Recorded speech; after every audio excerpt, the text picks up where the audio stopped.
Ngayong araw kaibigan, tuturuan kita kung paano magpasa ng GCash fund or GCash money to another GCash. Napaka-simple lang ito at madaling matutunan kung bago ka lang sa pagta-transfer ng pera. Nga pala, namimigay pala ng GCash giveaway ang ating channel. Mag-like, mag-subscribe at mag-comment lang kung bakit kayo ang dapat manalo ng ating GCash giveaway.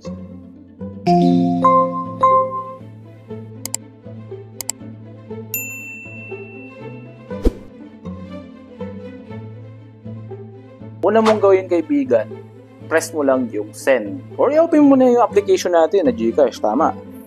Then pag makita mo yung send na yan, press mo lang yan. Okay. Select mo lang dito kaibigan yung express send. Ayan. Alright. So tapos dito ilalagay mo dito yung number nung pagsisendan mo. So case ko, ito lang naman. Ang number niya is 0949. So, pwede mong gawin ganito para mas madalian ka. 0949. Balik-balik ka lang ganyan. 0949. Okay, wait lang. 0949. Dapat na-verify natin kung tama, no? 0949-807. Yan. 807. Hindi ako magaling magkabi sa mga kaibigan. Yan. 4079. 4079. Okay. So, review lang natin ulit. 0949-807-4079. 0949-807-4079. Isa pa. 0949-807-4079. Para di kayo mahirapan, pwede nyo sulat sa papel. Pero sa akin kasi gusto ko ganoon lang para hindi na ako gumamit ng papel. So, send ko sa kanya ito. Ayan. So, meron pa ako available balance. At hindi ko i-press yung protect your transaction for 30 days. Sana ginawa ko yun nakaraan pero wag na. Pero recommended yan. In case na may scam kayo, press nyo yan 30 pesos na protect na yan. Maaaring maibalik sa iyo yung pera in case na pinrest mo yan. Nangyari sa akin yan. Yun yung mali ko. Hindi ko kilala yung pinagsendan ko. Walang protect yung ginawa ko dyan. Ayun, hindi ko nabalik yung pera. Pero sige, gawin ko ngayon dahil hindi ko rin naman kilala yung pagsisendan ko. Ilagay ko itong 30 days. O nga naman. Okay. Send na. Next. For Marconi. For Marconi.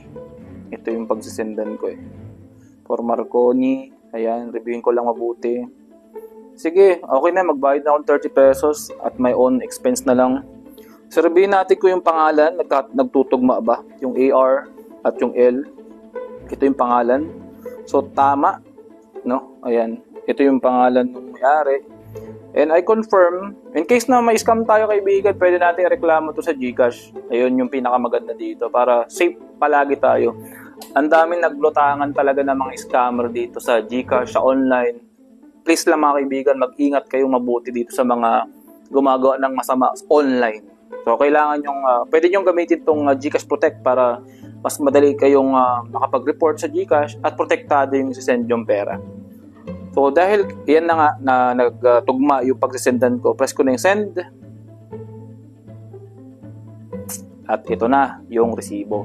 Ayan, dahil na-send ko na yan, ayan, sent money na, ang gagawin ko dyan, screenshot ko. Ayan. So, pwede ko nang isend doon sa nag-request sa akin ng fund. So, check natin kung nabawasan yung fund natin. Yan, unfortunately, masakit sa mata na nabawasan na naman yung GCash natin. Ayan na naman siya. Pero, yun na nga, ang purpose natin is to send money from our GCash to another GCash. And naging successful naman yung ating transaction. At ito, confirm ko na lang mamaya dun sa pinagsendan ko. Kung may natutunan ka ngayong araw, kaibigan, please like, share, and subscribe. Mag-comment ka na rin, kaibigan, kung natutunan mo nga talaga. Okay, so panoorin na lang natin yung mga susunod nating video in the future. Hanggang sa muli kaibigan, paalam!